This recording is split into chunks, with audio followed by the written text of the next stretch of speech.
Welcome back to our channel, everyone.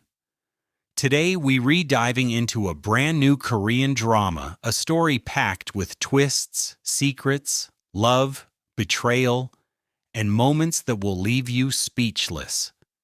This series isn't just entertainment, it's an experience. An emotional ride filled with shocking events, unforgettable characters, and scenes that keep you hooked from the very first minute.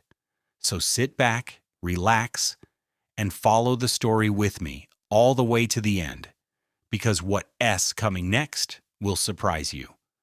The story begins in the dark corners of Seoul, where power is inherited, loyalty is purchased, and betrayal is expected long before trust is ever earned.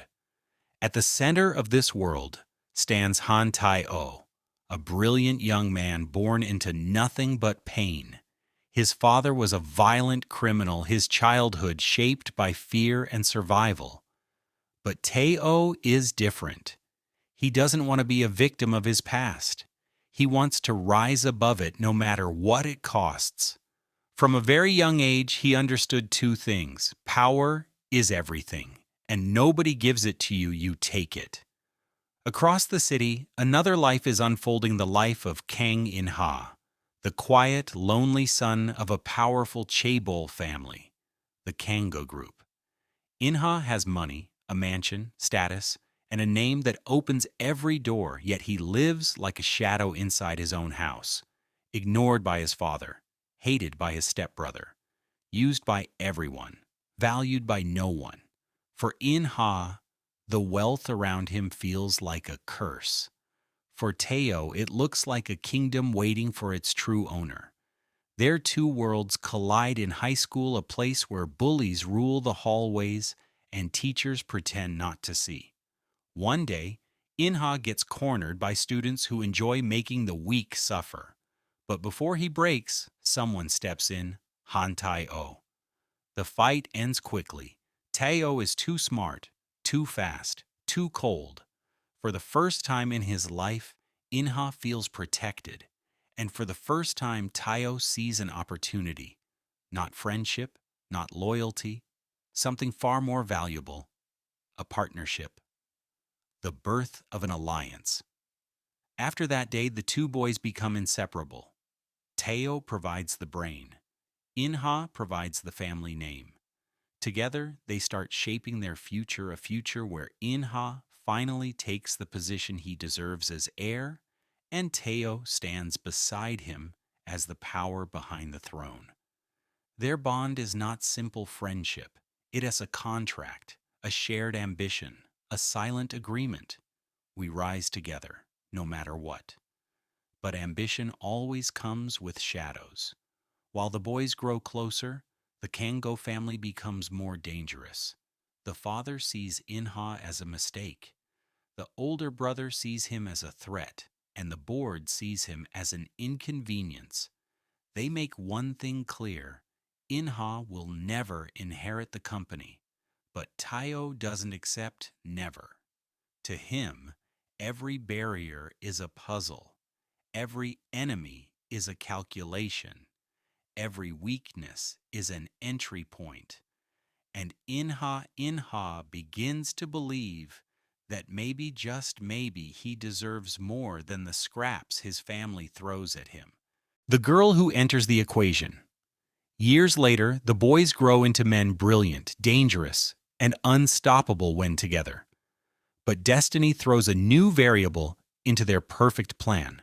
Na Hye-won, a sharp, ambitious, breathtakingly smart young woman who knows exactly how cruel society can be and how to manipulate it in return. She meets Tae-oh, first two intelligent minds recognizing each other instantly. There's tension, attraction, danger, but also calculation. Hye-won isn't naive. She sees ambition in Tae-oh's eyes, the same ambition burning inside her. But everything becomes complicated the day she also crosses paths with In-ha. Unlike Tae-oh, who hides behind ice, In-ha wears his heart openly. He is warm, emotional, sincere, and he falls for her instantly. Suddenly, the perfect alliance has a crack. Two men bonded by ambition, and one woman who stands at the center of both their futures. What begins as simple admiration soon becomes something far more complicated, a love triangle filled with ambition, jealousy, and betrayal. The first taste of power. As their lives evolve, the three of them step into adulthood. Inha returns to the Kingo group, determined to fight for the position he was denied. Teo stands behind him, organizing strategies, eliminating threats, calculating every move. And Hayawan, she watches everything quietly, choosing her own position in this growing war. In a world of wealth and cruelty, these three souls are about to start a chain of events no one can stop. A childhood promise, a dangerous ambition, a forbidden attraction, and a family empire ready to burn from the inside. This is where the real story begins. As the days pass, the small cracks in the perfect-looking world of our new series begin to widen. What once felt like coincidence slowly reveals itself as a pattern, and every character starts showing sides of themselves no one was prepared to face. After the events of Part 1, the main character realizes that nothing around them is as simple as it seems. Every smile has a shadow, every promise has a hidden intention, and every relationship holds a secret waiting to explode. The tension begins with a single unexpected message, short, cold, and impossible to ignore. A message that brings back fears they thought they buried long ago. While trying to understand who sent it, the main character notices something strange in their daily routine. People watching them a little too closely. Conversations suddenly stopping when they enter the room. Small details that add up. But the real shift happens when they overhear a late-night argument between two people they trusted. The words are muffled, but the meaning is clear. Plans are being made behind their back, plans involving power, betrayal, and a future that doesn't include them. At the same time, an unexpected ally appears, someone who shares the same enemies, the same suspicions, and the same desire to uncover the truth. Their alliance begins quietly, with exchanged glances, subtle nods, and conversations spoken in coded language. But as they dig deeper, they uncover something much bigger than personal betrayal, a hidden network, a plan years in the making, and secrets that could destroy not just relationships, but entire lives. The deeper they go, the more dangerous things become. Every step forward puts a target on their back, and every new discovery raises the stakes even higher. By the end of Part 2, the main character stands at a crossroads. Trust the wrong person, and everything collapses, or take a risk that could change everything forever. One thing becomes clear. The story is no longer about survival. It is about truth, no matter the cost. No matter the cost. The days that followed were unlike anything the hotel had ever seen. A silent tension floated through the halls, not the type caused by angry guests or stressful events, but something far deeper. Something born between two people who were slowly becoming the center of each other's gravity. Guwan tried to pretend everything was normal, keeping his posture stiff, his voice cold, and his attitude distant, but everyone could see it. His eyes searched for Sarang without meaning to. His steps slowed when she walked by. His expression softened for a fraction of a second whenever she appeared, like a crack in a frozen lake letting in a little sunlight. Sarang, on the other hand, tried her best to avoid feeding any rumors. She didn't stand too close. She didn't speak too softly.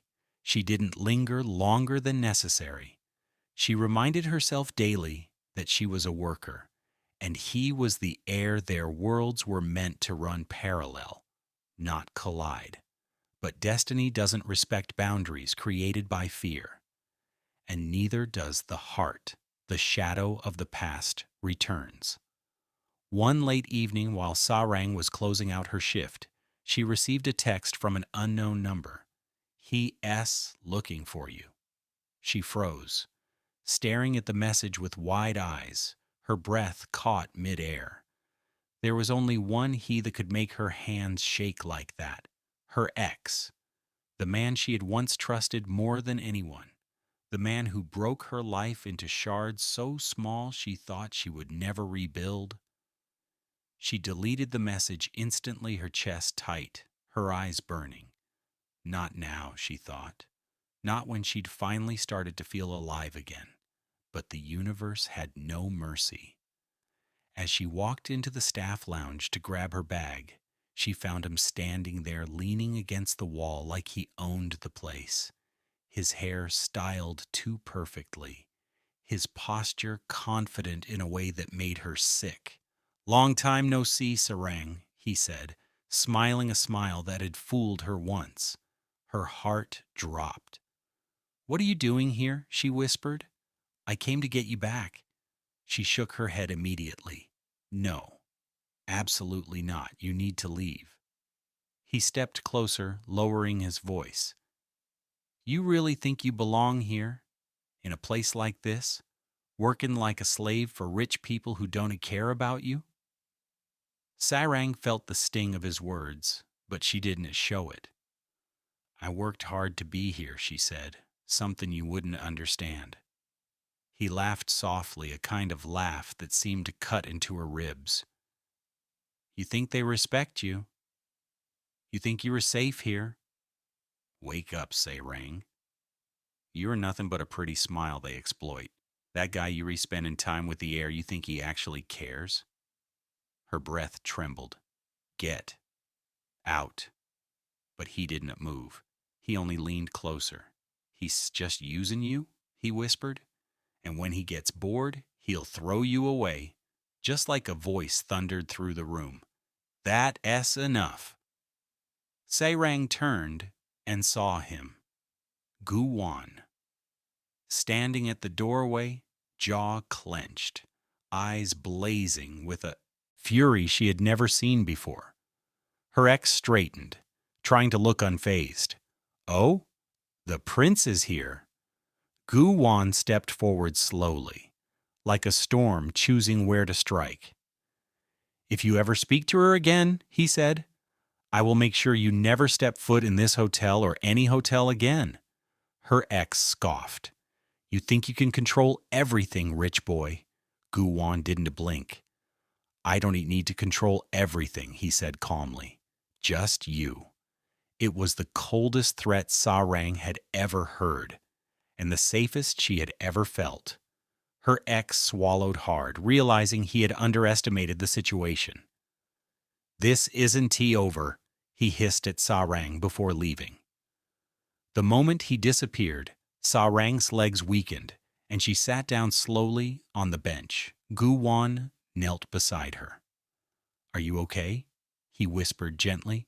She nodded, but tears pushed to the surface. "I am sorry," she said. "You shouldn't have seen that." He shook his head firmly. "No, you shouldn't have gone through that." Silence wrapped around them like a blanket. A heavy, emotional silence filled with all the things they didn't know how to say. Then, slowly, he offered his hand. She hesitated, then placed her hand in his. And for the first time, Guwan felt something warm crack through the ice in his chest. Something dangerous. Something fragile. Something real. The birth of something undeniable.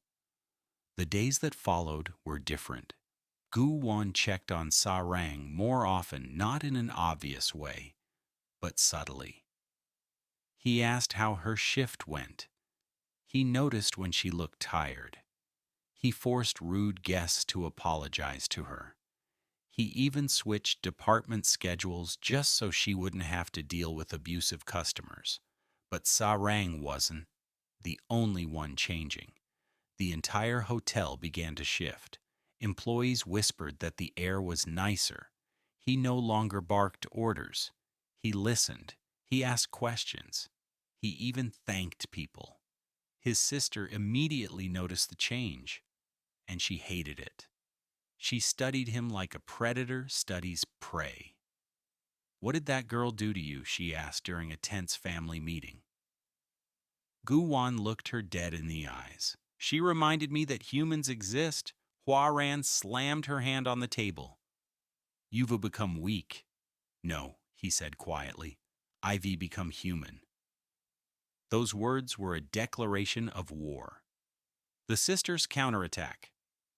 Huaran launched an internal investigation to ensure company safety, but the real target was clear: Sarang.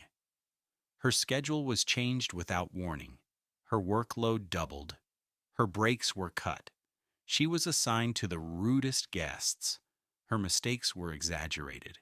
Her evaluations were suddenly inconsistent. It was the hotel's way of telling her, "You don't belong here." But Sarang refused to break. "Every shift," she repeated to herself, "you worked for this. You earned this. Keep going." But Huaran had darker plans. She leaked rumors anonymously. Sarang is dating the heir. She's manipulating him. She's using her position. She's sleeping her way into promotions.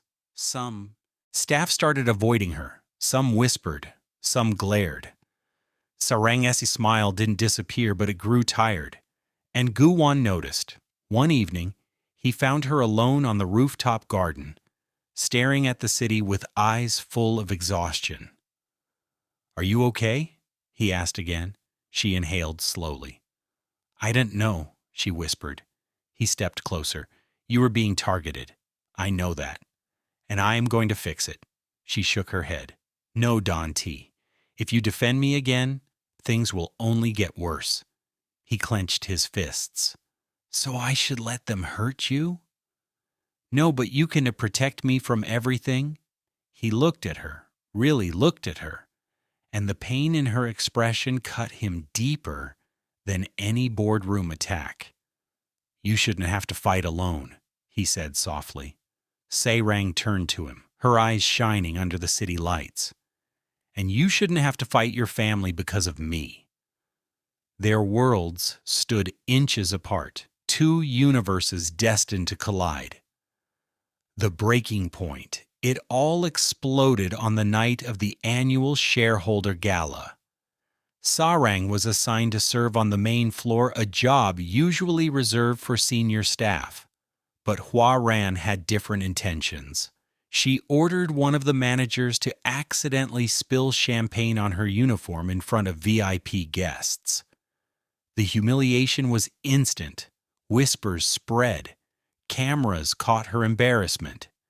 Guests looked at her like she was a nuisance.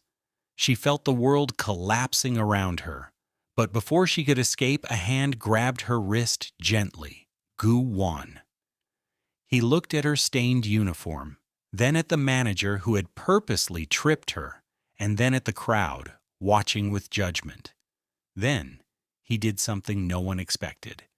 He took off his suit jacket, a jacket worth thousands, and placed it around her shoulders. Then he said loudly, "If you humiliate her, you humiliate me." Gasps filled the ballroom. Cameras turned instantly. Huaran's face twisted with rage. Sarang stood frozen, heart pounding, overwhelmed by the weight of his gesture. Gu Wan looked at her with sincerity that could melt stone. "You don't deserve this," he whispered. "You deserve respect." The entire hotel had just witnessed a declaration not of romance, but of loyalty. And loyalty, in a world built on power, is more dangerous than love. The silence before the storm. The fallout was immediate. Huaran exploded in the boardroom.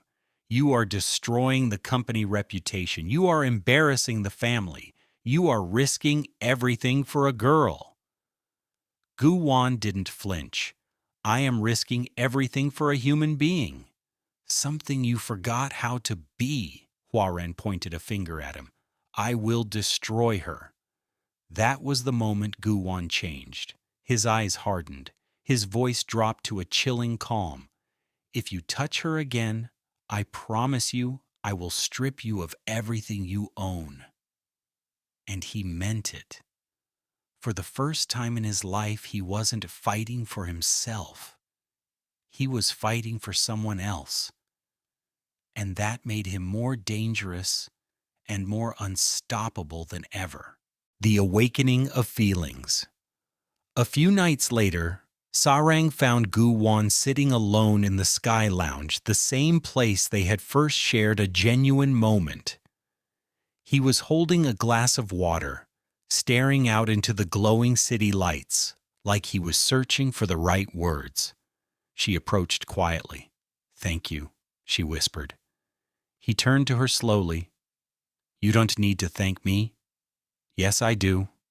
You didn't have to help me. I wanted to." Silence settled between them, warm and heavy. Then Sarang asked the question she had been terrified to ask. "Why do you care so much?" Gu Wan looked at her, truly looked at her. And for once, he didn't hide. "Because when I am around you, the world doesn't feel as cold." Her breath trembled. He continued, "And when I see you hurting, I feel something I've never felt before." Sarang's heart began to race. He stepped closer. "You're the only person who makes me want to be better." For a moment, the world stopped. Sarang felt tears gather at the edge of her eyes, not from sadness, but from the overwhelming truth she had been trying to ignore. "I don't know what this is," she whispered. "I don't either," he said softly, "but I want to find out with you." Their faces inched closer, breaths mingling, hearts pounding. But before their lips could meet, Sarang stepped back gently. "Not yet," she said. He nodded, respecting her boundaries, but both of them knew the truth. This was no longer a simple connection, no longer coincidence, no longer curiosity. It was becoming something deeper, something powerful, something neither of them could walk away from. The days following the confrontation feel different, heavier, as if every shadow inside the mansion and every whisper inside the hallways is warning that a storm is coming. A storm none of them can escape.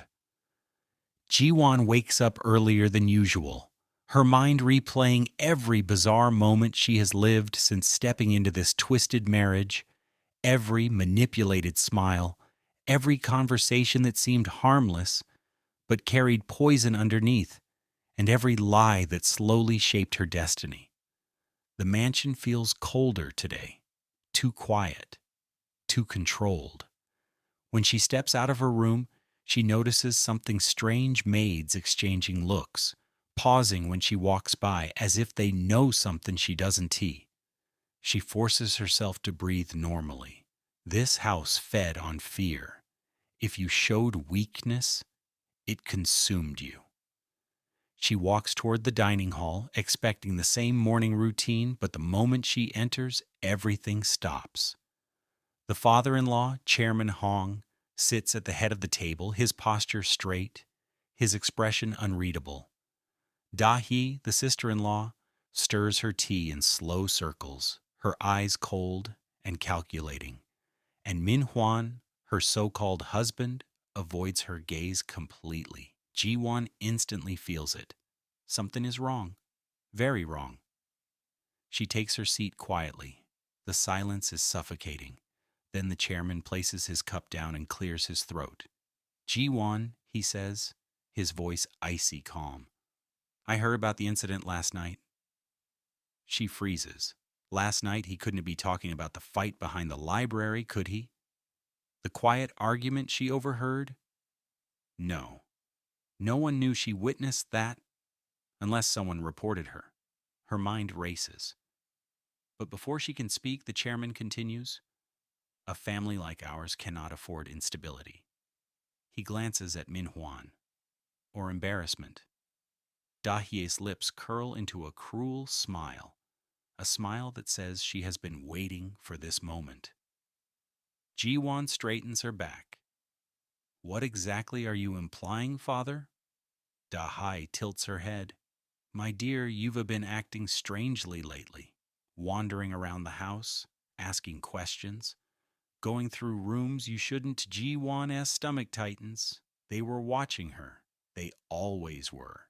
She remains silent, refusing to give them satisfaction. Min Huan finally speaks, his voice small. "Ji-won, maybe you should rest today." Rest? She hears what he really means. Stay quiet. Stay obedient. Stop digging. But Ji-won isn't the same woman who married into this house. Not anymore. She takes a slow breath. "I didn't realize moving freely inside my own home was a crime." Dahai slams her spoon down. "This is our home, not yours." The chairman lifts a hand, silencing her. From now on, he says, "You will refrain from entering restricted areas of the mansion, and you will not interfere with matters that do not concern you." Restricted areas? This was new. Ji-won asks quietly, "And what are those matters?" The chairman's eyes harden. "You will know only what you are permitted to know." A chill runs through her bloodstream. She had always known this family was strict, controlling, authoritative. But this was something else. This was a cage, a beautiful, golden, suffocating cage, and she was expected to act like a silent prisoner inside it. Ji-won lowers her gaze, not out of submission, but strategy. Fighting now would only expose her faster. She forces a small smile. "As you wish, father." But inside, a fire begins to grow. Quiet, steady, dangerous. Because if they were tightening control now, it meant they were hiding something far bigger than she imagined. The secret wing. After breakfast, Ji-won returns to her room, but she doesn't close the door. Instead, she stands behind it, listening. She hears Da-hai rushing to the chairman's office. "Did she suspect anything?" Da-hai asks. "She knows nothing," the chairman replies. "But she is becoming too observant. If she continues, we will have to." The voice lowers, muffled. "It's enough." Ji-won's heart races. "We will have to what? Remove her? Silence her? Erase her?" She squeezes her eyes shut. No. She won't let fear control her. Not anymore.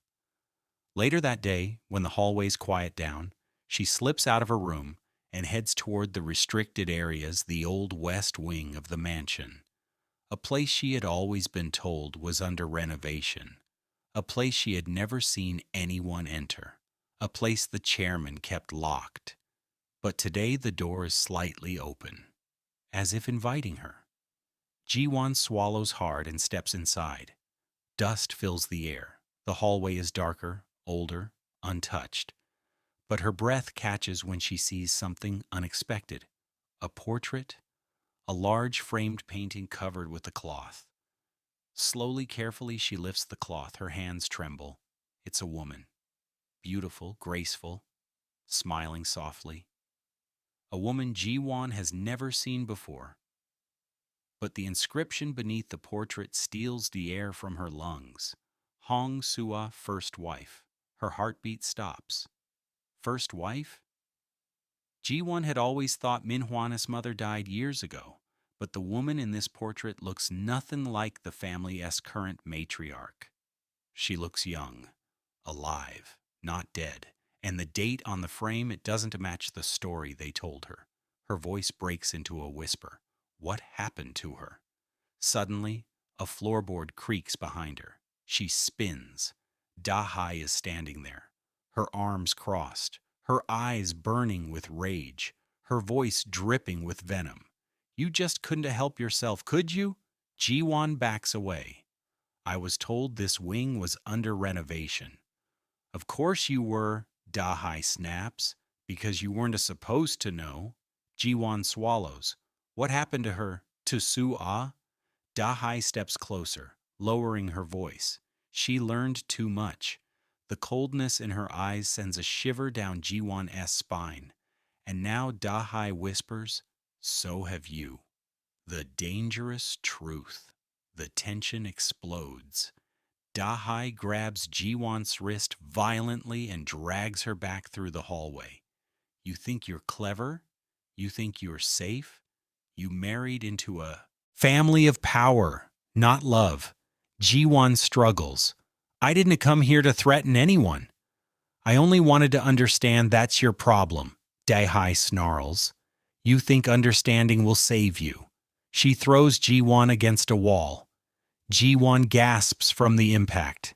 Da-hai leans in close. This family keeps secrets for a reason. People who dig disappear. Ji-won's blood turns to ice. You wouldn't dare. Oh, but we would. Da-hai smiles cruelly. Ask Su-ah. Ji-won freezes. Su-ah, the first wife disappeared? Killed? Erased? Before she can speak, Min-hwan suddenly appears at the end of the hallway. Da-hye, stop. Da-hye releases Ji-won immediately and steps back, smirking. Min-hwan rushes to Ji-won's side. What are you doing here? He asks, panic in his voice. Ji-won's eyes fill with tears of shock and betrayal. Just tell me the truth, she whispers. What happened to your first stepmother? What happened to Su-ah? Min-hwan looks away. His silence is the answer. He knew. He always knew. And he married her anyway. And he let her walk into this house blindly. And he watched her become a target without ever warning her. Ji-won steps back, her voice breaking. You let me walk into this nightmare. Min-hwan reaches for her arm. Ji-won, please? You don't understand? This family is complicated. She yanks her arm away. No. This family is dangerous. Her voice suddenly becomes steady. I am done pretending. Da-hai claps slowly, sarcastic and cruel. Oh, how dramatic. Unfortunately for you, dear sister-in-law, you don't get to choose when the game ends. Ji-won's heart pounds. Because she finally understands, this wasn't a marriage. This wasn't a household. This wasn't a misunderstanding. This was a trap. A carefully designed, carefully executed trap. And she walked into it thinking she would build a future. Min-hwan whispers desperately, Ji-won, I never wanted you to get hurt. But she sees the truth in his trembling hands, in his guilty eyes, in his broken voice. He isn't strong enough to protect her. He never was. And he never will be. Ji-won steps back, her voice lower, colder, stronger than ever before. No more lies, no more secrets, no more control. She lifts her chin. If you think I'm going to break, you are mistaken. Da-hai narrows her eyes. We'll see. The hallway fills with silent tension. 3 people, 3 truths, 3 betrayals, and 1 woman standing alone but no longer afraid. Because the moment Ji-won discovered the truth, the moment she realized the family's darkest secret, she stopped being a victim and became a threat.